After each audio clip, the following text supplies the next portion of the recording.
पढ़ रहे थे हमारा chapter linear equation second order with variable coefficient. आज हम इसी कुछ और नए क्वेश्चन करने वाले हैं, तो चलिए चलते हैं। आज का क्वेश्चन होने वाला है हमारा क्वेश्चन क्या है, 1 + x² का whole square d² y / dx² + 2x 1 - x² dy / dx + 4y = 0। Question में आपको देख के एक चीज समझ में आ गई कि आपको यहाँ पे कॉमन लेना पड़ेगा। रीजन क्या है, क्योंकि यहाँ पे जो हमारा d² y / dx² है ये अकेला नहीं है, इसके साथ एक हमारी टर्म गिवन है, इसको हमें कॉमन लेना पड़ेगा पूरे में से। ठीक है, तो यहाँ पे आप सबसे पहले कॉमन लेंगे तो क्या आ जाएगा, d² y / dx² + 2x 1 - x² upon 1 + x² का whole square dy / dx plus 4/1 + x² का होल स्क्वायर y = 0। ये यहाँ पे अब हमारी इक्वेशन तैयार है। अब देखो ये जो इक्वेशन हमारी तैयार है, एक मान लेंगे हम equation number 1।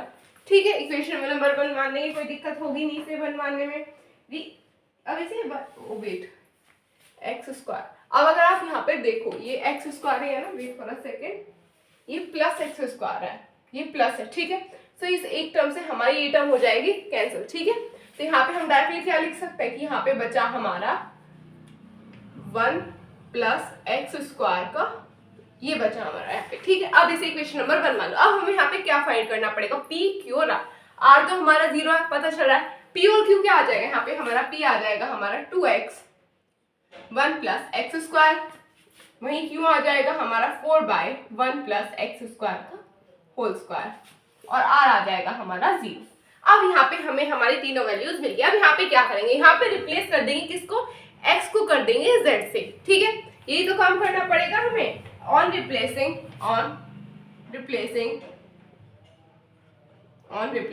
x to z, x को इससे रिप्लेस कर देंगे, z से रिप्लेस कर देंगे। The given form of equation will be, जो हमारी इक्वेशन होगी वो क्या होगी, वो आप सभी लोगों को पता होनी चाहिए, याद हो जानी चाहिए थी अब तक। d² y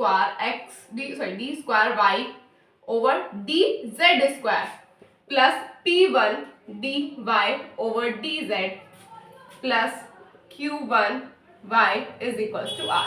अब यहाँ पे q1 और r1 होगा। अब यहाँ पे क्या करेंगे, यहाँ पे हमें p1 q1 और r1 की वैल्यू फाइंड करनी पड़ेगी।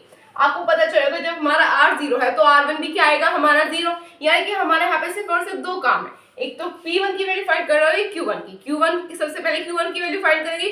क्यों, क्योंकि वहां से हमें z की वैल्यू चाहिए, तो आगे लेट करते हैं, z की चाहिए, d² y / dx² चाहिए, dy / dx की चाहिए, ये तीनों वैल्यूज हमें यहाँ से चाहिए। ठीक है, तो सबसे पहले q1 फाइंड करेंगे। q1 किसके इक्वल होता है, कांस्टेंट के, ये किसके इक्वल होगा हमारा, ये होगा कांस्टेंट के। अब यहाँ पे आप जो कांस्टेंट है वो कुछ भी लेट कर सकते हो, मैंने यहाँ पे लेट कर लिया कांस्टेंट 1।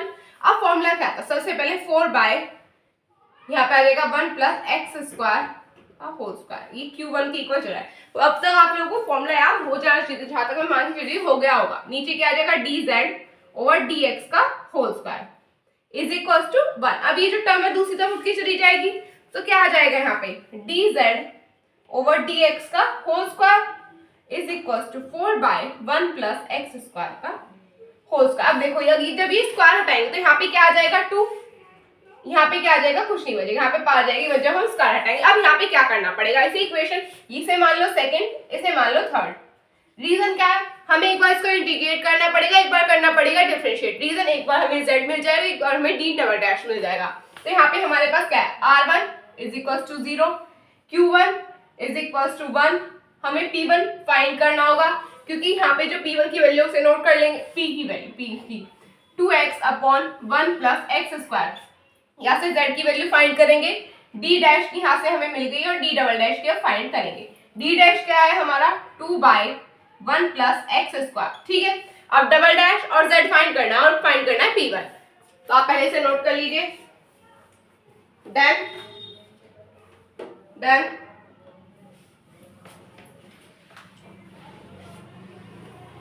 सबसे पहले करेंगे differentiate. On differentiating equation third, sorry, तो यहाँ पे क्या आ जाएगा, d² z / dx² तो ये क्या आ जाएगा, ये आ जाएगा हमारा माइनस का 2/1 प्लस एक्स स्क्वायर का स्क्वायर। ये होगा डिफरेंशिएट करने पे, ये तो आएगा। अब तक आप लोगों को डिफरेंशिएशन कैसे करते हैं, इंटीग्रेशन कैसे करते हैं, ये आ जाना चाहिए। आपके 12th के सबसे बेसिक टॉपिक्स में से एक आ है, ठीक है। ये चीजें आपको अब तक याद हो जानी चाहिए थी। तो यहाँ पे हमें हमारी वैल्यू में ये आ जाएगा 4 आ जाएगा। अब तक याद हो जाना चाहिए था, ये चीजें याद रखेंगे, ठीक है। तो यहाँ पे डी डबल डैश मिल गया, क्या आ गया यहाँ पे -4/1 प्लस एक्स स्क्वायर का होल स्क्वायर। ये डी डबल डैश मिल गया। अब क्या निकालेंगे, अब निकालेंगे z। कैसे, on integrating equation third integrate करेंगे तो क्या आ जाएगा, z की वैल्यू आ जाएगी हमारी इंटीग्रेट करने पे। सो z की वैल्यू यहाँ पे हमारी क्या आ जाएगी, ये आ जाएगी हमारी 2 tan इनवर्स x। ये होगा, ये 1/1 प्लस एक्स स्क्वायर का फॉर्मूला किसका होता है, tan इनवर्स x का। तो यहाँ पे हमें ये वैल्यू मिल गई 2 tan इनवर्स x, ठीक है। अब यहाँ से क्या करेंगे, यहाँ से हम निकालेंगे हमारे P1 की वैल्यू, P1 की वैल्यू फाइंड करेंगे। अब चलिए चलते हैं। तो आपको P1 का फॉर्मूला याद होना चाहिए, ठीक है। P1 का फॉर्मूला क्या है, P1 is equal to D square Z over D X square plus P D Z over D X upon D Z over D X का होल स्क्वायर। ये आपका P1 का फॉर्मूला है, ठीक है। अब यहाँ पे क्या करेंगे, सबसे पहले पुट करेंगे value, D square Z over D X square क्या है, डबल डैश वाली टर्म है हमारी, -4/1 प्लस एक्स स्क्वायर का होल स्क्वायर। ये आ गया। यहाँ पे P क्या है हमारा, P है हमारा +2x upon 1 plus x square. D dash क्या है हमारा, डी डैश है हमारी ये वाली term into 2/1 plus x square. अब देखो ये दोनों टर्म सेम है, तो इसे हम क्या लिख सकते हैं, 1 प्लस एक्स स्क्वायर का होल स्क्वायर। ये लिख सकते 2 इंटू 2 क्या आ जाएगा, ये आ जाएगा हमारा 4x upon D Z over D X का होल स्क्वायर। यहाँ पे क्या आ जाएगा 2/1 प्लस एक्स स्क्वायर का होल स्क्वायर। देखो ये एक टर्म प्लस की एक टर्म माइनस की, तो यहाँ पे ये दोनों कैंसिल हो जाएंगे, होंगे नहीं होंगे, हो जाएंगे। तो यहाँ से हमारी क्या आ जाएगी, यहाँ से हमारी P1 की वैल्यू आ जाएगी 0। यहाँ पे P1 और R1 क्या हो गए हमारे 0 हो गए। यहाँ पे सिर्फ और सिर्फ Q1 की वैल्यू मिली है हमें, वो है हमारी 1, ठीक है। सो अब ये जो हमारी तीनों वैल्यूज हमारे पास है, इन्हें पुट करेंगे इक्वेशन सेकंड में। Put the value of P1, Q1 and R1 in equation second. क्या आ जाएगा, D square Y over D Z square. P1 क्या है 0, तो वो कैंसिल हो गई। यहाँ पे आ जाएगा y इज इक्वल टू 0। अब यहाँ पे क्या करेंगे, इसे चेंज कर लेंगे अपनी फॉर्म में, कभी आप पहले से नोट कर लीजिए, फिर हम आगे चलेंगे। डन। अब यहाँ पे क्या रहेगा, इसे चेंज करेंगे, D square plus 1 y is equal to 0। अब यहाँ से निकालेंगे अब a not e। a not e क्या होता है, auxiliary equation. a not e क्या आ जाएगा, m square plus 1 is equal to 0। m क्या आ जाएगा, प्लस माइनस आयोटा, यही तो आएगा या फिर और कुछ आएगा, ये हमारी आ जाएगी m की वैल्यू, ठीक है।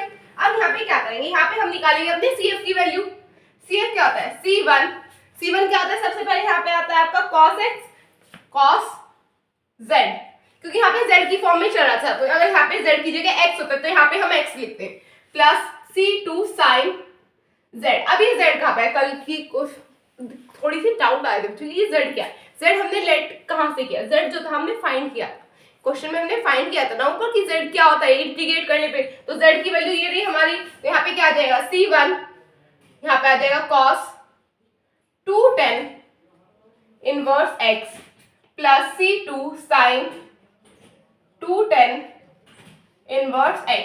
ये यहाँ से क्या मिल गया, हमें CF मिल गया है। अब यहाँ पे CF मिल गया, अब हम निकालना पड़ेगा पर्टिकुलर इंटीग्रल। पर्टिकुलर इंटीग्रल जब हम सॉल्व करेंगे क्या आ जाएगा 0, ठीक है। पर्टिकुलर इंटीग्रल के आपको अभी ये आपका पूरा टॉपिक था पर्टिकुलर इंटीग्रल का, आई थिंक सेकंड सेमेस्टर में था, तो वो आपको आज जाना, सेकंड ही थर्ड सेमेस्टर में था, तो आपको आज जाना चाहिए था वो अब तक, ठीक है। यहाँ पे पर्टिकुलर इंटीग्रल क्या आ जाएगा 0। तो यहाँ पे CF प्लस PI किसके इक्वल होता है, y के। ये तो चाहिए ना हमें, y तो फाइंड करना था जनरल सॉल्यूशन में, तो क्या आ जाएगा y is equal to c1 cos 2 tan inverse x plus c2 sin 2 tan inverse x। ये क्या आ जाएगा, ये हो जाएगा आपका फाइनल आंसर, तो आप इसे नोट कर लीजिए। डन।